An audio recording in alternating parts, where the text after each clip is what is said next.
Olá, galera, tudo bem com vocês? Pode ser bom dia, pode ser boa tarde, pode ser boa noite. Não importa o momento que você está estabelecendo esse contato conosco para a gente continuar essa trajetória do novo ensino médio, dos itinerários formativos. Inclusive, a gente já está caminhando aí para as atividades integradas finais. Eu sou o professor Alcides Guerreiro.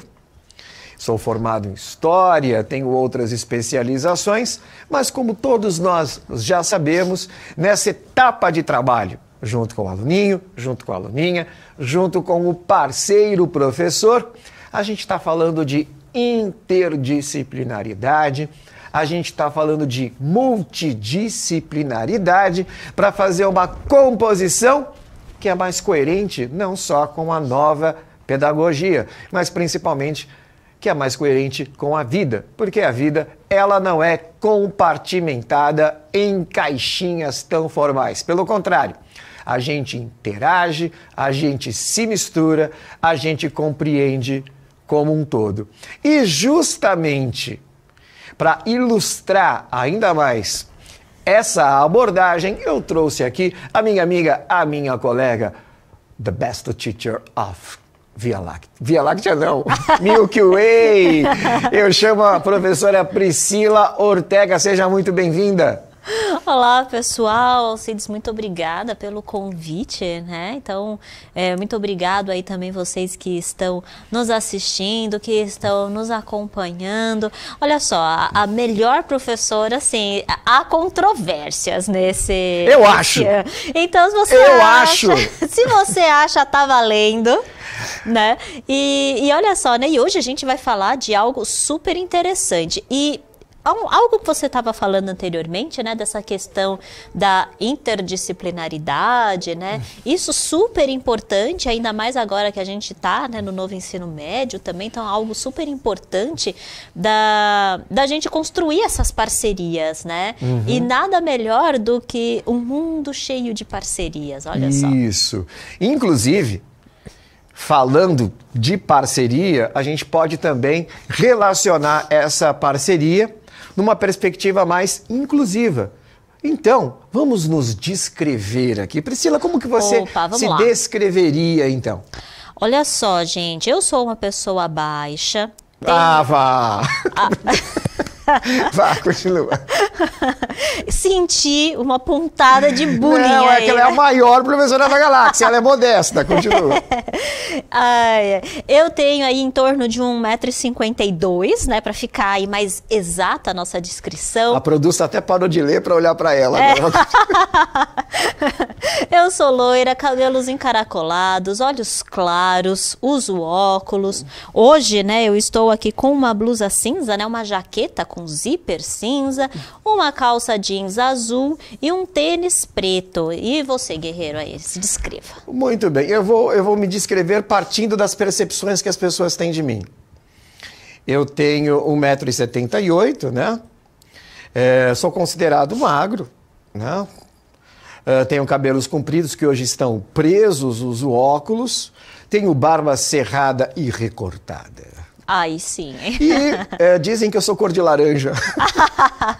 Cor de laranja é Cor ótimo. de laranja, moreno claro. Talvez pela quantidade industrial de beta-caroteno. Você que é de biologia, é beta-caroteno que vai mudando, né, a cor da gente, é isso? Exatamente. O beta-caroteno vai mudando, né? Provavelmente também você comeu aí ao longo de muitos anos, você comeu mamão, você comeu cenoura, né? E muito tomate. Então, que dá essas características, né? Que tem essa substância que também dá essas características de coloração, né? Isso. Galera, a gente fez essa introdução mais calorosa porque a gente vai falar de algo que tem muito a ver também aqui com uma pegada individual, com uma questão de atitude. Quer ver? Coloca lá no LED, olha lá o tema da aula. A gente está na unidade curricular Números Também Importam, que fazem parte do aprofundamento hashtag Quem Divide Multiplica. O nosso componente é trabalho, política e pensamento econômico. Estamos na atividade integrada número 4 e falaremos hoje de empreendedorismo social. Eu gosto muito de falar principalmente da habilidade geral básica que vocês estão vendo aí, a 301, que é problematizar hábitos e práticas individuais a partir da questão coletiva da produção. Também tem a ver com o reaproveitamento, descarte de resíduos nas metrópoles. Isso é super importante, né, Pri? O que você poderia falar sobre isso na questão ambiental, que é algo que você trabalha bastante no seu componente também? Olha só, né? Quando a gente fala aí da questão do descarte dos resíduos, né? Então aí justamente a gente tem levando para o componente que eu trabalho, né, que é no aprofundamento, o meu papel no desenvolvimento sustentável, o componente é zoonoses tropicais. Muitas vezes, muitos dos descartes de lixo, né, e de resíduos, né, que a gente tem por aí, provocam essa propagação de mosquitos e, consequentemente, também propagação de doenças, que podem ser doenças causadas, por exemplo, por esses vetores, como podem ser também doenças de propagação hídrica, né, que aí ou de veiculação hídrica, né, que, por exemplo, se esses resíduos chegam na água e a pessoa vai lá e toma essa água contaminada, então aí a gente vai ter também doenças aí de veiculação hídrica, que a gente chama, nesse caso, de zoonoses tropicais, porque a gente vai ter muitas vezes micro-organismos que são esses causadores dessas doenças, né? Então, por isso que interessante. Tem tudo a ver esse comentário que ela fez com a questão que está lá no LED. Vamos voltar lá para o LED. Está falando de ações que promovam a sustentabilidade socioambiental, ou seja, você produzir com um olhar bastante sensível à questão do ecossistema e a questão também e principalmente da sensibilidade social. A gente está trabalhando e lidando sempre com a sociedade, com pessoas. O combate à poluição sistêmica e o consumo responsável. E o objetivo central da aula hoje é pautar a questão do empreendedorismo. Pri, vou fazer aqui cosplay de aluna. Vamos lá, você, então. Né? Matar saudade aqui dessa interação e a gente pode fazer e deve fazer aqui também, ainda que a aula seja televisiva, seja online. Você já ouviu falar que a economia é dividida como economia primária, economia secundária e economia terciária? Olha, eu já escutei os termos, mas eu não sei se eu sei o que significa cada um desses termos, na verdade, né? Por exemplo, o homem, as pessoas que trabalham mais na extração, coleta de matéria-prima, estão ligados à a primeira atividade da economia, que ela é agrícola, pastoril, mineração. As pessoas que trabalham na transformação, que é a indústria, elas estão ligadas à atividade secundária da economia. E quem trabalha com serviços e quem trabalha com comércio, que inclusive, gente, a maior parte da atividade que emprega pessoas e gera riqueza no mundo atual é a atividade 3 da economia, ligada a comércio e a serviços, né? E também a gente faz uma divisão aqui na perspectiva da relação social com as atividades. Existe o primeiro setor, o segundo setor e o terceiro setor. Quer ver que coisa curiosa? Você trabalha no primeiro setor. É mesmo? A partir desse axioma, essa afirmação, o que é o primeiro setor? Boa pergunta. Você trabalha no primeiro setor. Então tem a ver com formação, com educação. Aonde você trabalha? Quem te emprega agora? Agora o governo, né? Então, primeiro setor são as atividades relacionadas às instituições oficiais. O segundo setor são todas as pessoas que trabalham em empresas. Se a gente está falando aqui no atual sistema capitalista, ou seja, empresas voltadas para o lucro, ou seja, na indústria, ou seja, uma agrobusiness, ou seja, no comércio e nos serviços. Você quer dizer, por exemplo, seriam as empresas privadas, as né, empresas, nesse caso. a maior professora da galáxia! E também temos aqui o terceiro setor.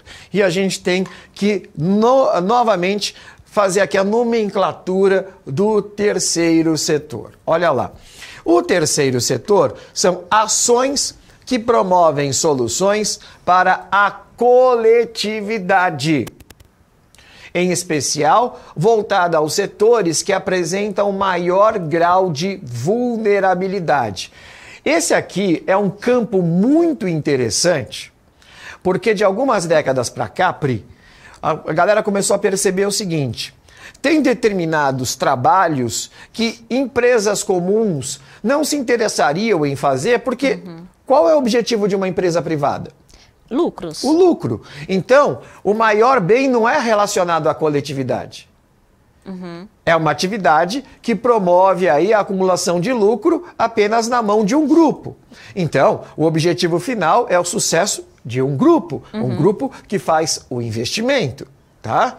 Perfeito. Ao mesmo tempo também, se percebeu que o governo ele não consegue, até por mais boa vontade que ele tenha, dar conta de todas as demandas e problemas que afligem uma determinada comunidade, principalmente as pessoas com maior vulnerabilidade. E aí surge, então, a perspectiva, a sugestão de um trabalho onde eu detecto um problema na minha comunidade, consigo engajar pessoas voltadas para a solução desse problema, só que isso não é voltado para que eu acumule lucro. A solução desse problema, ainda que careça de investimentos, que claro, eu vou ter que ter ali dinheiro para fazer esses movimentos, etc., tem como finalidade, né, a questão do bem coletivo. O máximo que se vai se gerar de riqueza é para você justamente financiar essas ações de bem coletivo e poder manter com dignidade pessoas que trabalham nessa atividade. Isso a gente chama de terceiro setor. Agora uma pergunta.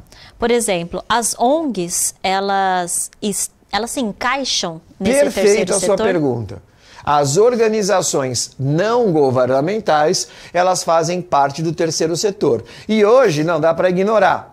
Há uma quantidade muito grande de pessoas que trabalham em ONGs. Agora, trabalhar numa ONG tem que ter também essa questão do engajamento social, do voluntariado, de uma sensibilidade a partir de demandas sociais e ambientais que são bem maiores. E é algo que no Brasil vem crescendo bastante. Até porque, Pri, muitas vezes eu tenho um projeto na minha localidade. Esse projeto é tão bem feito, tão bem escrito, ele tem objetivos tão consagrados que eu consigo que o governo invista nesse projeto. Às vezes não só o governo, né? Como também, por exemplo, outras instituições privadas também podem investir nesse também empresas projeto. privadas. E o bacana é que eu não vou trazer uma empresa que venceu uma licitação, que não tem nada a ver com aquela questão da comunidade. Eu vou trabalhar com pessoas que estão diretamente relacionadas a essas ações, que já conhecem, porque muitas vezes vivem um problema, que tem uma formação profissional voltada à solução desses problemas, ou seja, gente muito engajada. E isso também passa a ser uma atividade que movimenta a economia. Agora, eu vou te fazer uma pergunta que eu acho que você não sabe. Opa! Então Se você souber, eu vou tentar dar um salto mortal ao vivo. Tá aqui o desafio. Olha só. Produto agora tá me olhando assim, pensando, meu, já pensou se ela acerta? Exato. Vai ter um professor aqui que vai se quebrar e vai quebrar as câmeras juntas, Exato. né? A pergunta, câmera na Pri, olha lá. Quem Vamos foi lá. Sim, Alex de Tocqueville? Ah, brincadeira, né? Brincadeira. Como que eu vou Quem acertar um foi negócio Alex desse? de Tocqueville? Ou Alexis de Tocqueville? Foi a pessoa que pensou no empreendedorismo social. Chutou bem, mas não foi isso, não. Não foi isso. É lógico que eu não ia fazer uma pergunta, que eu ia pagar o mico de ficar dando estrela aqui no porque palco, você não pergunta assim, o que é uma célula? Pergunta isso. Da próxima vez, só que aí eu vou apostar que eu vou comer alguma coisa gostosa ao vivo. Ah, sim. Gente, o Alex de Tocqueville é um historiador francês. Ele foi para os Estados Unidos no século XIX. E como ele veio de um país cuja tradição está muito centrada no direito eclesiástico, são países muito burocratizados. Né? Os países que têm uma tradição latina eclesiástica são países muito burocratizados. A Itália, a França, Portugal, Espanha. Né? E aí ele chegou nos Estados Unidos e ele ficou chocado com o que ele viu. Uma carroça descendo, ela se desgoverna e acaba causando um acidente, destruindo algumas barracas.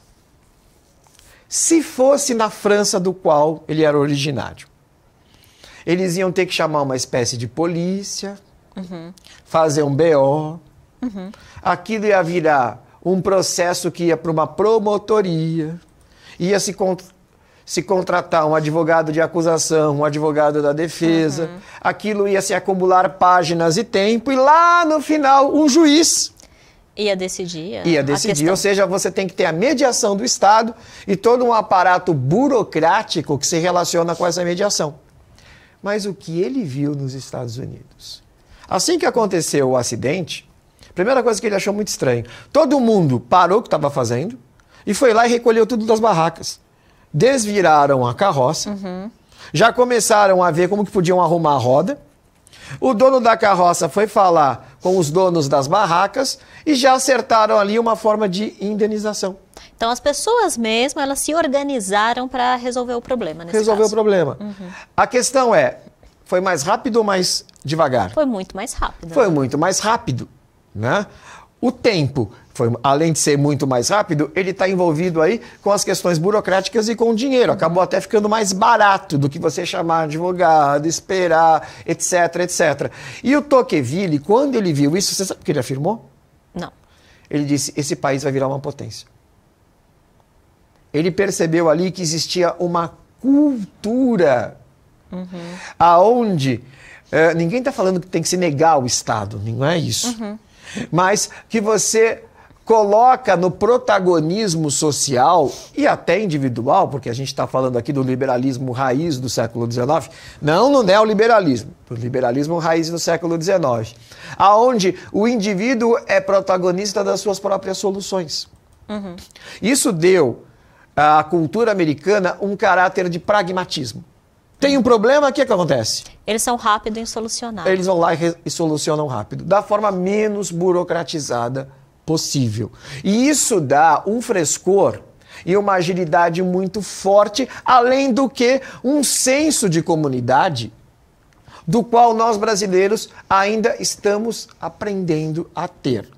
Por exemplo, uma outra pessoa que eu conheço, ela teve a possibilidade de morar fora do país e foi para os Estados Unidos. Ela disse que chamou muito a atenção dela que quando a escola começou a apresentar problemas de infraestrutura, a comunidade, os pais, né, os comerciantes, eles se juntaram, foram lá, pintaram a escola, arrumaram encanamento, etc, etc, etc. Isso é também empreendedorismo social, de uma forma voluntariada muito mais raiz. Sim. Então eu estou comentando isso porque boa parte dessas ideias começou a ser trazida para o Brasil na perspectiva de que a gente não tem que deixar tudo na cota do governo e também a gente não pode ignorar, né? Eu vou trazer aqui 2 exemplos para a gente começar a conversar sobre isso. Só que antes, eu vou te fazer uma outra pergunta, só que essa é mais fácil. Ok. Olha lá, a gente está vendo no LED, o empreendedorismo social são ações que promovem soluções para a coletividade, em especial as ações voltadas aos setores que apresentam maior grau de vulnerabilidade. Que sujeitos sociais, que grupos que você enxergam que têm uma maior necessidade de mais atenção? Porque se constitui aí em grupos com maior grau de vulnerabilidade. Bom, eu imagino, por exemplo, os moradores de rua. Moradores de rua. Né? As pessoas aí que têm uma renda menor, né? Que moram às vezes em comunidades, que precisam ali de maior atenção também com as suas moradias. Eu imagino que seria por esse lado, né? Os usuários também, né? de drogas, né, nesse caso, acho que seria por esse lado. Isso. Você tocou numa coisa extremamente sensível, que inclusive está na pauta midiática aqui na cidade de São Paulo, que é a questão dos moradores de rua, a questão da demanda social relacionada ao morador de rua e ao envolvimento, muitas vezes, com droga, etc. Isso é fundamental, o trabalho das ONGs. Não só as leigas, até também as religiosas. E a gente vai trazer aqui alguns exemplos ligados a uma questão que é tão emergencial quanto essas que a Pri trouxe, que é a questão do alimento. Olha, interessante. Né? Do alimento. Fome é uma coisa que não tem como você adiar. Exato. Né? A gente sabe que moradia é algo super importante, mas você tem como remediar isso num curtíssimo prazo. Agora, fome, ela vai permear a sua vida pelo menos 2, 3 vezes durante o dia e você não tem como escamotear. Vamos ver os exemplos aqui que a gente tem. A gente vai fazer aqui um estudo de caso, né? E a gente vai falar, nesse primeiro estudo de caso, de uma ONG, né? De um empreendedorismo social chamado de Preta Hub. Nome descoladão. Né? Verdade. Que já relaciona a questão étnica, né? Olha lá, o que faz o Preta Hub? Ele é um difusor de criatividade e tendências étnicas pretas. Isso é muito legal, Pri, porque a gente tira a ideia de que as tendências estéticas só vêm do estrangeiro, só vêm de sociedades do norte da Europa. O design, a estética, as tendências, elas não estão só localizadas em Milão, ou Paris, ou em Nova York. A galera da quebrada, a galera da comunidade também tem muita criatividade e tem muito o que mostrar. E olha, outro termo que a gente está vendo aí, ela trabalha com capacitação técnica e criativa, aceleradora e incubadora do empreendedorismo negro no Brasil. Então, por exemplo, você tem uma grande ideia, mas você tem aí dificuldade em colocar em prática, né? E aí você pode procurar a galera do Preta Hub e aí eles vão te ensinar tecnicamente como você vai desenvolver essa ideia, essa criação. E quando a gente fala de empresa incubadora, você consegue dizer para a galera o que é uma empresa incubadora? Bom, eu consigo dizer o que é uma incubadora agora. Tá. Né? Você pode juntar os dois. Né? Então eu imagino assim, a incubadora geralmente, né, é aquela maquinaria, né, que a gente utiliza principalmente ali nos laboratórios, que a gente usa para fazer crescer, né? Então, alguma coisa. Então, a gente usa, por exemplo, uma incubadora, quando a gente tem lá uma plaquinha com uma cultura de células e aquilo, né, dá a temperatura ideal para fazer, então, com que os fatores lá reajam, as substâncias reajam e que aquelas células cresçam.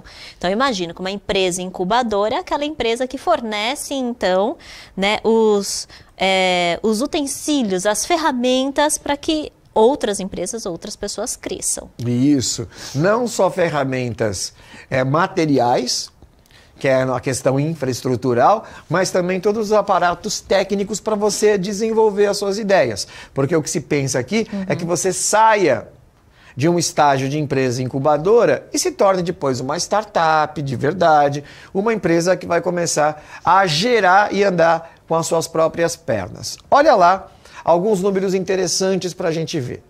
No festival de 2018, e a gente está trazendo aqui 2018 porque foi antes da pandemia, né?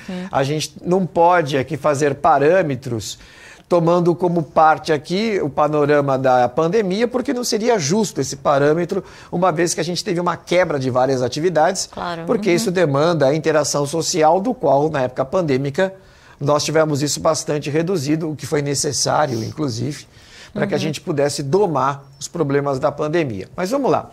Festival de 2018 em números, 120 mil expositores. E você se lembra, Pri, que eu falei que isso também gera renda? O terceiro setor gera dinheiro? Olha lá, Sim, 700 mil reais, isso em 2018, em circulação de dinheiro. Eu deixei para vocês aí a sugestão de vocês acessarem o site. Esses alunos aí que de repente têm uma pegada empreendedora, É isso mesmo que vocês estão ouvindo. Tem gente que nasce querendo fazer, tem essa pegada empreendedora, faz isso como opção, como escolha de sucesso profissional, de vida. Aqueles alunos que sentem que podem começar a também incubar essa ideia empreendedora, podem acessar o site da Preta Hub e tomar ali contato com informações tão relevantes quanto essas que eu trouxe, para que você, de repente, se autoestimule nessa perspectiva. E temos aqui um outro estudo de caso. O Gerando Falcões. Né? Você vai, através desse trabalho, fazer um empoderamento de líderes de favelas. A gente tem que tirar, né, Pri, do imaginário aquela ideia de que favela só é um lugar de criminalidade. Exato. Gente, isso é exceção, isso se houver. Né? A favela, ela nasce de uma tragédia relacionada à ocupação do solo urbano, a questão da especulação imobiliária, a empurrar populações migrantes ou empobrecidas cada vez mais distante para as áreas de maior infraestrutura. Né? E o que acontece? Essas comunidades, elas são vibrantes, elas têm atuação política, elas têm engajamento social, e o Gerando Falcões, ele pega essas lideranças, ele trabalha com essas lideranças para fazer com que a relação delas com as instituições e até com os próprios moradores tenha um atalho. Né? Facilita esse trabalho do empoderamento de líderes das favelas. Lê para nós o segundo aqui, Pri. Então aí, olha, né, serviços de educação, desenvolvimento econômico e cidadania em territórios de favela. É o projeto Favela 3D, onde você investe na questão principalmente da formação, da educação, já com uma vista, uma pegada tecnológica. O desenvolvimento econômico, a partir de que na própria favela você pode gerar produtos e pode gerar renda. Com isso, você também estimula a interação que desenvolve a cidadania.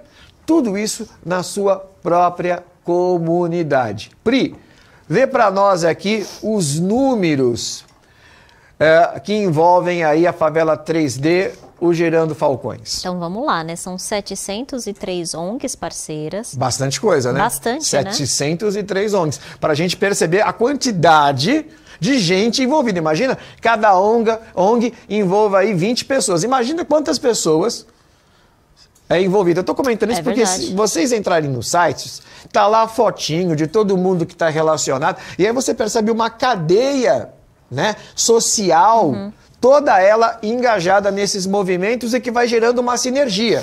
Continua lendo para nós. São 3.701 favelas impactadas e 188 mil pessoas impactadas pelos projetos. É muita coisa, né? É bastante coisa. Né? Para a gente perceber a dimensão, o tamanho do trabalho. E olha que eu só trouxe aqui 2 exemplos como estudo de caso. Está lá no LED. Para saber mais, você pode acessar o gerandofalcões.com e coletar ali informações tão relevantes quanto aí, mostrando o sucesso desse modelo. A gente vai terminar a aula sugerindo aqui uma roda de conversa que pode ser feita entre os estudantes e entre os próprios professores. Lê para nós, Pri, eu gosto da sua voz. Lê para nós. Vamos lá, então, né? Então, você, estudante, já tomou contato com algum tipo de empreendedorismo social ou se inspirou a pensar em alguma ação com tal finalidade? Comente, né? Pois é no plano das ideias que as coisas começam a amadurecer e nos inspirar. Por favor, avaliem a aula. Pri, manda aquele seu tchau simpático pra galera. Guerreiro, muito obrigada, né, pelo convite. E, galera, a gente se encontra aí numa próxima oportunidade. Até mais. Eu quem agradeço. Na próxima, a gente vai voltar a falar, inclusive trabalhando aquele aspecto que eu falei com a Pri, que é a questão da fome e populações vulneráveis por causa da alimentação. Gente, tchau, tchau. Tudo de bom.